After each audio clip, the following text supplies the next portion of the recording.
Easter. Very, very good. All right? Now, where in the world did we ever get Easter to celebrate Jesus' resurrection? Have you ever wondered about that? I bet most of you have never thought about it twice. You know why? Because everybody's always done it. Your mommy and daddy did it. Their parents did it. Grandma and grandpa did it. Great-grandparents did it. You do it because everybody else has done it all your life. You just kind of go along because everybody else has done it, right? All right. But where did it come from? Did the thought ever cross your mind? First of all, let me make a statement here that's going to blow your mind.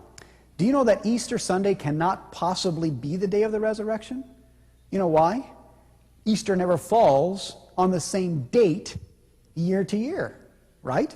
It can't be the day of Jesus' resurrection. I'll tell you why. Look at the screen here, for example. Let's go back 5 or 6 years. In 1996, Easter came on April the 7th. That's when you all celebrated it. The next year, 1997, it came on March the 30th. The next year, 1998, it came on April the 12th. Last year, it came on April the 3rd. This year, it's going to come on April the 23rd. So how can you have a difference from April the 23rd clear back to March 30th? That's a difference of 23 days. How does that happen? I'll tell you how it happens. Easter is not regulated by a date. Easter is regulated by the solar system.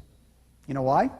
Easter always comes the first Sunday after the first full moon, after the equinox, when days and nights are equal length. You never knew that, did you? Isn't that amazing? And so all the people that are celebrating the resurrection of Jesus on Easter Sunday morning, it's just not true. It didn't happen then. Okay? But anyway, the question is, how did we ever get Easter on the first Sunday after the first full moon, after the equinox? Did you ever wonder about that? I'll tell you where it comes from. Would you like to guess? It comes from Babylon. You're right. Everything goes back to Babylon. I don't care what it is.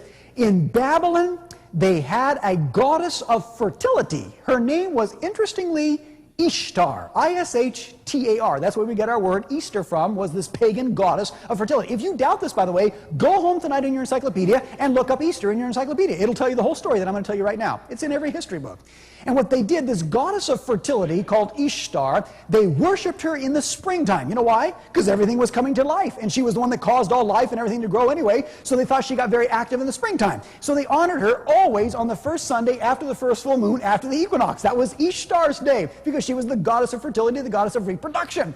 And you know what happens, folks? They took that then, and they celebrated this day of her in her honor, and so did Medo-Persia, and so did Greece. In fact, Greece had her under another name called Venus. You ever heard of Venus before? That's Ishtar in Babylon, the same thing. And then you go to Rome, and Rome had this, and folks, the same thing. You come to Constantine. Constantine, about 300 years after Jesus, says, hey, we got all these pagans out here, and they're worshiping Ishtar on the first Sunday after the first full moon, after the equinox. You know what? Jesus rose from the tomb in the springtime. It was Passover time and so on. Why don't we take this Ishtar's day, and instead of giving honor to Ishtar, the giver of life and so on, Jesus is the resurrection. Jesus is the life. Why don't we start to keep this day in honor of Jesus Christ? And we could win all these pagans to Christianity. And the Christians said, that's a great idea. And so, folks, he changed Ishtar's day to Easter Day in honor of Jesus' resurrection. And then as Papal Rome again rules the entire world for the next 1260 years, it passes that teaching on to everybody in the world, and the whole world does it, and nobody even thinks twice about it. But you all tell me, what in the world do chocolate chickies and bunny rabbits got to do with the resurrection of Jesus? Amen? Did you ever wonder about that? I bet you didn't. You know why? You've done it all your life. Everybody does it. But you know where it comes from? Make a guess. Babylon is right. Because, folks, in Babylon, they worshipped the egg on Ishtar's day, because an egg is a symbol of fertility. Not only that, they worship bunny rabbits on Ishtar's day. You know why? Because bunny rabbits are the most prolific reproducers in the world. I know. I grew up on a ranch. We had lots of rabbits. All rabbits do is make love and have babies. Isn't that right? Yeah. And so, honestly, they worship the rabbit. And we still have that today, all the way back from Babylon. Amazing, isn't it? But now, folks, I want to ask you another question here tonight.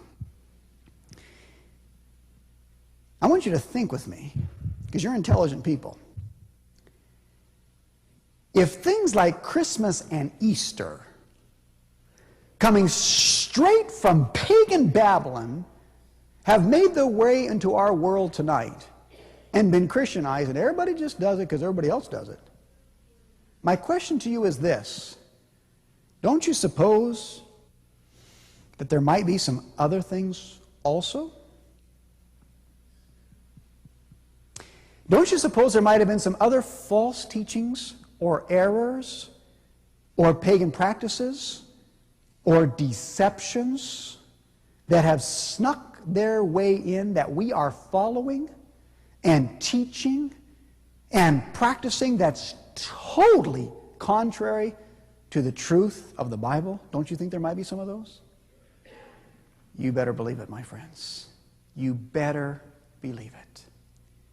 There are many, many things, not only in our world, but also in our Christian world today, that we believe, that we teach, that we follow, and that we practice.